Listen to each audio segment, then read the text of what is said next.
அனைவருக்கும் வணக்கம். இன்னைக்கு நம்ம வேள்பாரியின் 34வது அத்தியாயம் பார்க்க இருக்கிறோம். வாங்க வாசிக்கலாம். இதை எழுதிய சு. வெங்கடேசன் ஐயா அவர்களுக்கு நன்றி. இருளுக்குள் நடந்து கொண்டே கார்த்திகையின் கதையை சொல்லி முடித்தான் பாரி. கதை கேட்டபடி பின்னால் வந்து கொண்டிருந்தார் கபிலர். திசைவேலரின் கால கணிதம், பேரரசுகளின் வானியல் அறிவு ஆகியன பற்றி கபிலருக்கு இருந்த எண்ணங்கள் பாரி சொன்ன ஒற்றை கதையால் தள்ளாட தொடங்கின.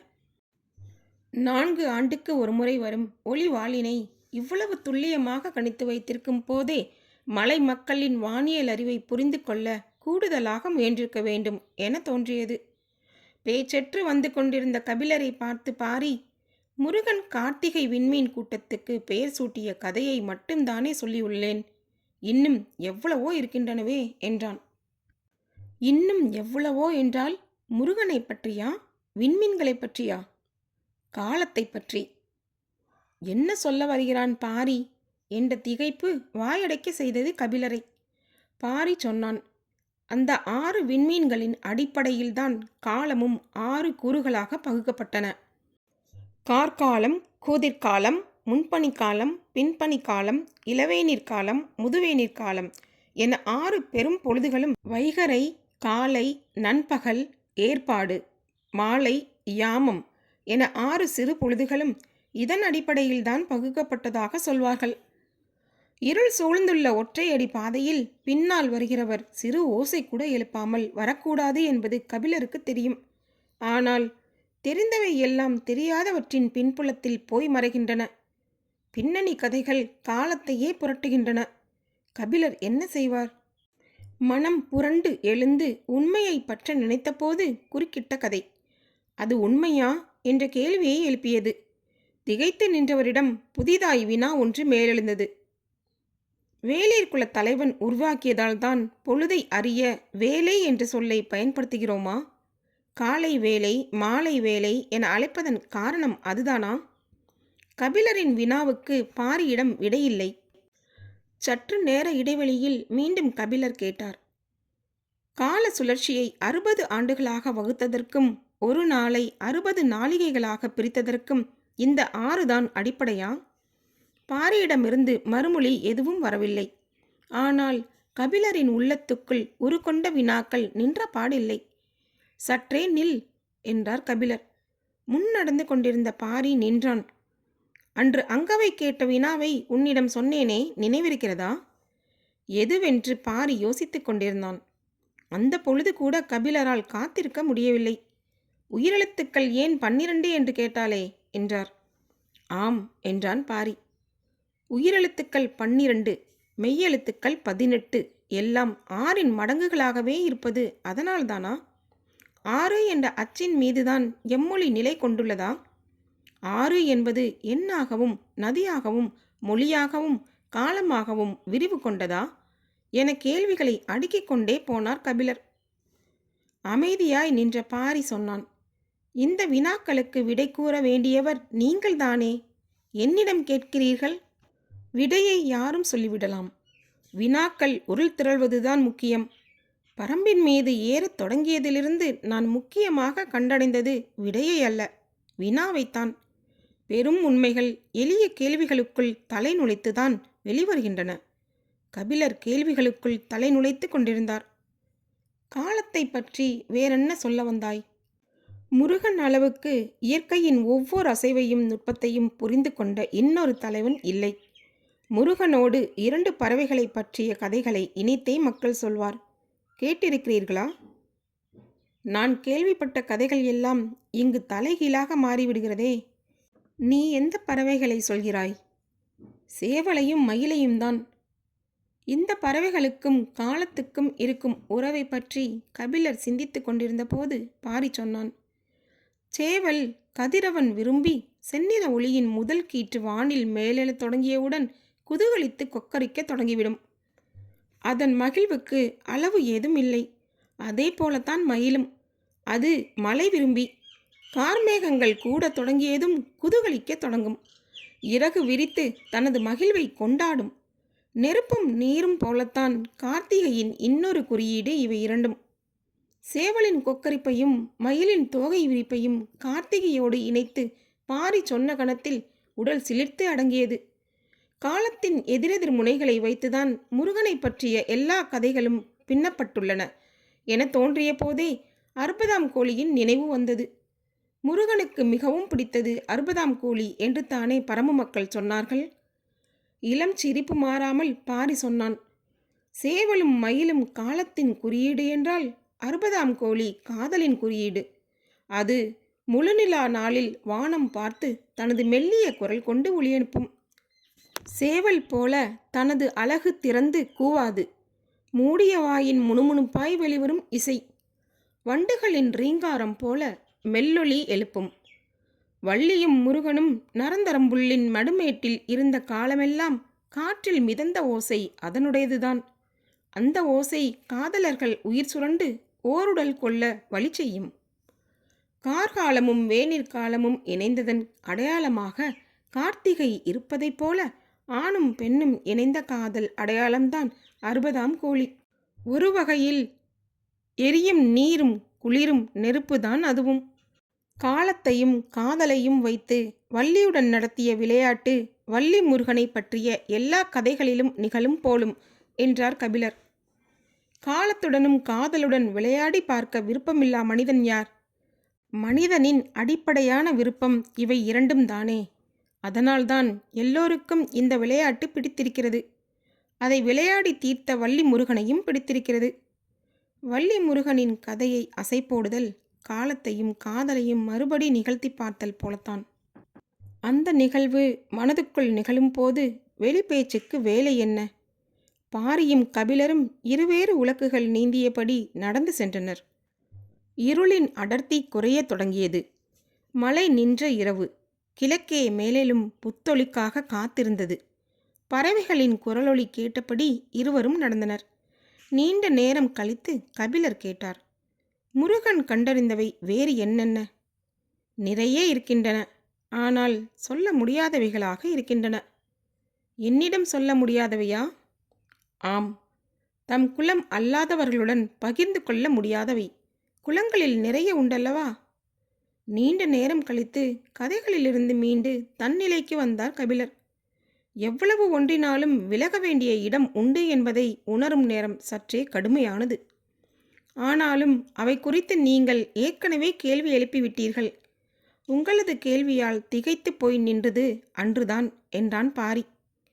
எதை சொல்கிறான் பாரி என யோசித்து கொண்டிருந்தார் கபிலர்.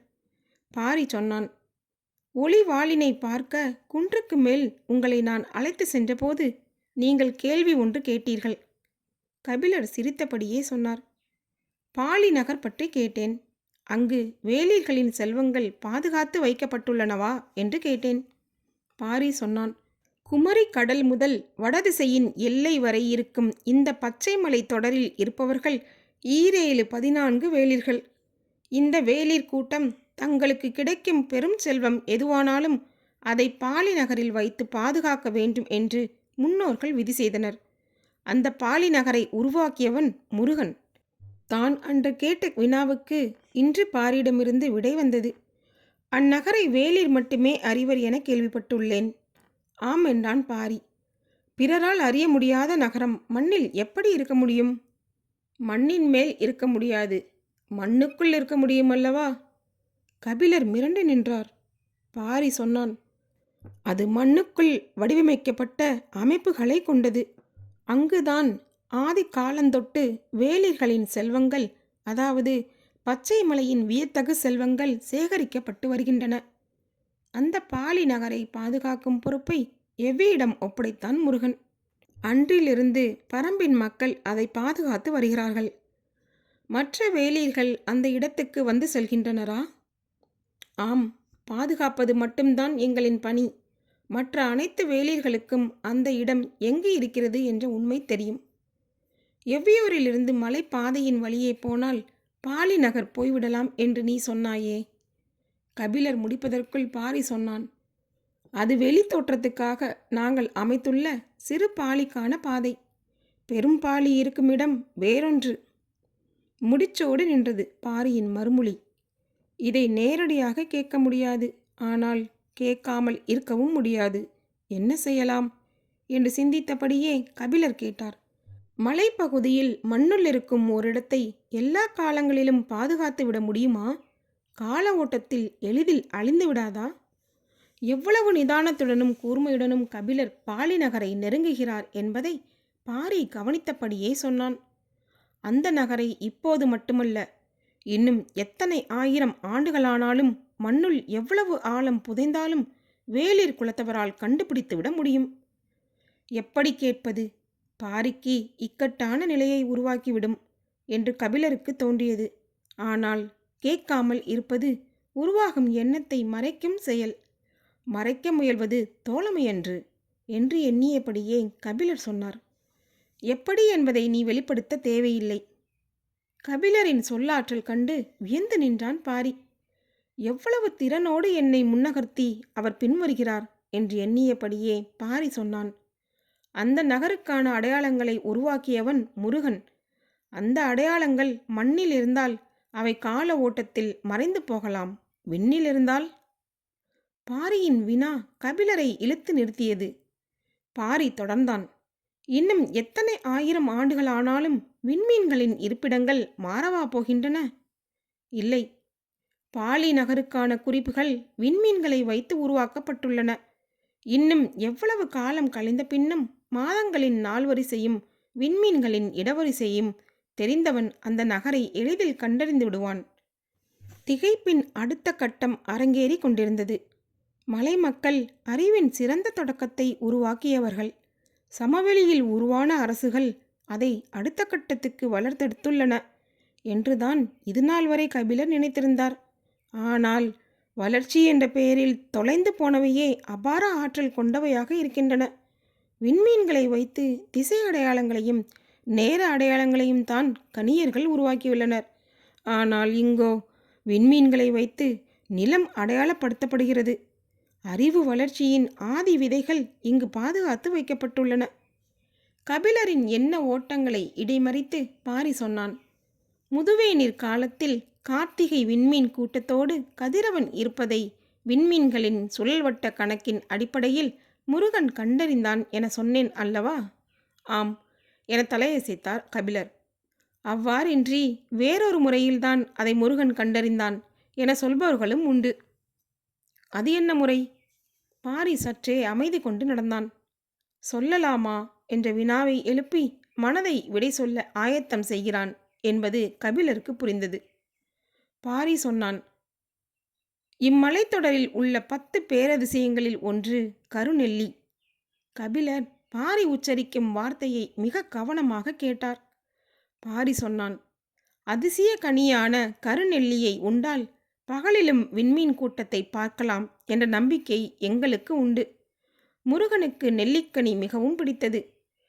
அவன் கருநெல்லி உண்டுதான் பகலில் விண்மீன் நகர்வை பார்த்தறிந்தான் என்று குலநாகனிகள் கதை சொல்லி நான் கேட்டிருக்கிறேன். கபிலர் திகைப்பிலிருந்து மீள வழியில்லாமல் இருந்தார். எண்ணங்கள் கட்டுக்கடங்காமல் ஓடின. மேலேறிய கதிரவனின் ஒளி காடெங்கும் நிலை கொண்டிருந்த இருளை மஞ்சள் நிற ஆடை கொண்டு போத்தி பிடித்து கொண்டிருந்தது. முன்னால் சென்று கொண்டிருந்த பாரி பாறை இடுக்கின் வழியே உள்நுழைந்து மறைந்தான். அதற்குள் உள்ளே மறைந்து விட்டானே, அவ்வளவு அடர்ந்த இடுகு பாதையா இது என்று நினைத்தபடியே கவனமாக கால் தூக்கி வைத்து உள்நுழைந்தார். இருள் சுழந்த பாதை நீண்டிருந்தது. சற்று தொலைவு நடந்தான்.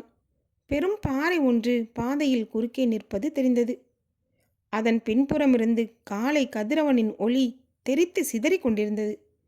எத்தனை முறை பார்த்தாலும் இருளுக்குள் பாய்ந்து நுழையும் ஒளிக்கதிருக்கு இணை சொல்ல எதுவும் இல்லை என நினைத்தபடியே பாறையின் அருகில் வந்து முன்புறம் திரும்பினார் கபிலர்.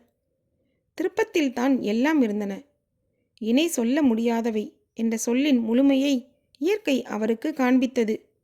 வட்ட வடிவ பசுங்குடுவையைப் போல் கண்ணுக்கெதிரே பறந்து விரிந்த புல்வெளி, இரு கை கொண்டு அணைத்து பிடித்தபடி சுற்றி கிடக்கும் மலை குன்றுகள், கதிரவனின் ஒளி பொழிய தொடங்கும் போது கலையத் தொடங்கிய இணை பறவைகளின் ஓசை, காற்றெங்கும் மிதந்த நரந்தம் புல்லின் மனம். உறைந்து நின்றார் கபிலர். சற்றே விலகி நின்று அவர் முகம் பார்த்து மகிழ்ந்தான் பாரி. கார்காலத்தின் முதுமலை கொட்டத் தொடங்கியது. இன்னும் சில நாட்களில் அடைமழை தொடங்கும். மழை நீரின் கணம் தாங்காமல் இலையும், இரவின் குளிர் தாங்காமல் மலையும் நடுங்கியபடி இருக்கப் போகின்றன. கபிலருக்கு எலிமயிர் போர்வை நெய்யும் பணி முடியப் போகிறது. தப்பிச் செல்ல முடியா பேரளியின் மயிர்தோல் கொண்டு தொல்புலவன் போத்தப்பட இருக்கிறான். அந்த நாளுக்காக காத்திருந்தனர் எல்லோரும். கபிலரின் மனமோ நரந்தம்புல் மேட்டிலும் கார்த்திகையின் கணக்குகளிலும் மொழியின் புதிர்களிலும் போய் மாட்டி நின்றது. அவற்றின் ஆழம் வசப்படவில்லை. எனவே அதிலிருந்து மீள முடியவில்லை. நீலன் தனைமயக்கி மூலிகை கொடுத்து கதையை மறக்க வைத்தான். பாரியோ கதையை சொல்லி மீதமுள்ள எல்லாவற்றையும் மறக்க வைத்தான். மறதிக்கும் நினைவுக்கும் நடுவில் பெரும் வேட்டையை தன்னந்தனியாக நடத்தி கொண்டிருந்தார் கபிலர். மீள முடியா அந்த மனநிலையோடுதான் பிள்ளைகளுக்கு பாடம் நடத்தினார். அங்கவையின் வினாக்கள் வழக்கம் போல் அறிதலின் வழியேதான் இருந்தன. மற்றவர்களும் ஆர்வமுடன் பாடம் பயின்றனர். மயிலா புறப்பட வேண்டிய நாள் வந்துவிட்டது. அவள் நீலனை பார்க்காமல் நீண்ட நாள் விலகியிருந்தது இப்போதுதான். ஆனாலும் தனது பெயரையும் நீலனின் பெயரையும் அவள் எழுத கட்டிருந்தாள். அது அளவற்ற மகிழ்வை உருவாக்கியிருந்தது. அவனின் ரகசியம் ஒன்று தனக்குள் அடங்கிவிட்டதாக அவள் நினைத்தாள். தனது விரல்களின் வழியே நீளும் கோடுகளுக்குள் அடங்கிய அவனை நினைத்து மகிழ்ந்தாள். வேட்டூர் பழையனோடு சேர்ந்து அவள் புறப்படுவதாகத்தான் முடிவு செய்திருந்தனர். ஆனால் தேக்கன் இன்னும் சில நாட்கள் பழையனை இருக்க சொல்லிவிட்டார். அதனால் வீரர்கள் சிலருடன் மயிலா மற்றும் எவ்வியூர் விட்டு புறப்பட்டாள். அவளின் முகத்தில் இருந்த மகிழ்ச்சியின் வழியே கபிலர் நீலனை பார்த்து கொண்டிருந்தார். குன்றுகளுக்கு இடையில் ஆடும் ஊஞ்சல் அவரின் பார்வைக்கு தெரிந்தது. 5 ஆண்டுகளுக்கு ஒருமுறை பூக்கும் சாமப்பூ அரும்பு விட தொடங்கியிருந்தது. தேக்கன் புதிய மாணவர்களை அழைத்து கொண்டு காடறிய புறப்பட வேண்டிய காலம் வந்துவிட்டது. அதனால்தான் சில செய்திகளை பேசுவதற்கு வேட்டூர் பழையனை இருக்க சொல்லியிருந்தார் தேக்கன். தென்திசை தளபதி கூலையன் அனுப்பும் தகவல்கள் பரம்புக்கான ஆபத்து நெருங்குவதை சொல்லிக்கொண்டே இருந்தன. கோளூர் சாத்தானின் கைகளை முடியன் வெட்டியதால் சேரக்குடிகள் ஒன்று சேர நாம் வழிவகுத்து விட்டோம். பாண்டியனையும் சோழனையும் போல தொலைவில் இருப்பவர்கள் அல்ல சேரர்கள். மலைத்தொடரின் அடுத்த குன்றில் அவர்களது காலடி கிடக்கிறது. சேரர் குடி இருவரும் இணைந்து பரம்பு நோக்கி படைகள் வருவதற்கு ஒரு சில குன்றுகளில் பாதை அமைத்து வருகின்றனர். நாம் மிகுந்த கவனத்தோடு இருக்க வேண்டி வரும். இந்த செய்திகள் வந்த பிறகுதான் பேரளி வேட்டைக்கு பாரி ஏன் தொடர்ந்து வந்தான் என்பது தெரிய வந்தது. பேரளி அதிகம் இருக்கும் இடங்களை விட்டுவிட்டு மலைகளின் பல திசை வழியாக ஏன் பயணப்பட வைத்தான் என்றும் இப்போதுதான் புரிந்தது. சேரர்கள் எந்தெந்த குன்றுகளின் வழியே நுழைந்து பாதை உருவாக்க முயல்கின்றனர் என்று பாரி சொன்னதாக தேக்கன் சொன்னபோது உதிரன் உறைந்து போனான். கழுகின் மூக்கை போன்றது பாரியின் கவனிப்பு. கழுகு வானுச்சியில் பறந்தாலும் நிலத்தில் கிடக்கும் பறவையின் வாடையை எளிதில் நுகர்ந்துவிடும். அதுபோலத்தான் பாரியும். எவ்வியூரில் இருந்தாலும் பரம்பு மலையின் என் திசையிலும் நிகழும் மாற்றங்களை துல்லியமாக கவனித்து வந்தான். கூலையன் அனுப்பிய செய்தியும் பாரியின் அவதானிப்பும் ஒன்று போல இருந்தன. சேரன் ஏறி வர எல்லா வகைகளிலும் ஆயத்தமாகி கொண்டிருக்கிறான் என்பது தெளிவாக தெரிந்தது. இச்சூழலில் எவ்வியூரின் ஆசான் தேக்கன் பயிற்சிக்காக பிள்ளைகளை அழைத்து கொண்டு காடறிய செல்ல வேண்டுமா? புதிய ஆசானை அனுப்பினால் என்ன என்று சிலர் கேட்டார்கள். அதை முடிவு செய்ய வேண்டியது தேக்கன்தான் என்றான் பாரி.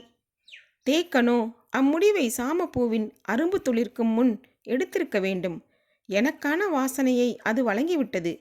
நான் அதன் அனுமதியை நுகர்ந்து விட்டேன். பிள்ளைகளை அழைத்து கொண்டு காடறியும் எனது பயணத்தை இனி நிறுத்த முடியாது என்றார். பழையனிடம் பகிர்ந்து கொள்ள நிறைய இருந்தன. பரம்பு நாட்டின் மிக மூத்த வீரன் என்றால் அது வேட்டூர் பழையன்தான். பரம்பில் உள்ள ஊர்களின் நிலையும் தன்மையும் வீரர்களின் திறனையும் முழுமையும் அறிந்துள்ளவன் பழையன்தான். எனவே அவனை இருக்க சொல்லி நாள் கணக்கில் பேசினான் தேக்கன். பழையனின் மனநிலை முற்றிலும் வேறானது. திட்டமிடல், முன் தயாரிப்பு இவற்றை கொண்டு நிகழ்த்தப்படும் போர்கள் அரச முறையை சார்ந்தவை. நாம் ஏன் அதுபோல் சிந்திக்க வேண்டும்? நமது போர் முறை முற்றிலும் வேறானது. அது போர் தொடங்குவதற்கு ஏற்ப வடிவம் கொள்ளக்கூடியது. போர் என்பது நிகழும் இடம், தன்மை, சூழல் இவற்றை கொண்டு நடத்தப்படுவது தானே தவிர வீரர்களை கொண்டு மட்டும் நடத்தப்படுவதல்ல. எனவே அந்த கணத்தில் எடுக்க வேண்டிய முடிவை முன்கூட்டி எடுப்பது அறியாமை ஆகும் என்றார் பழையன். பேரரசுகளால் சூழப்பட்டுள்ளோம். நமது பாரம்பரிய முறைப்படி நாம் போரிடுவோம். ஆனால் அவர்களின் போர் உத்திகளை கணித்து அதற்கு ஏற்ப ஆயத்தமாக வேண்டிய தேவை இருக்கிறது என்று வாதிட்டார் தேக்கன்.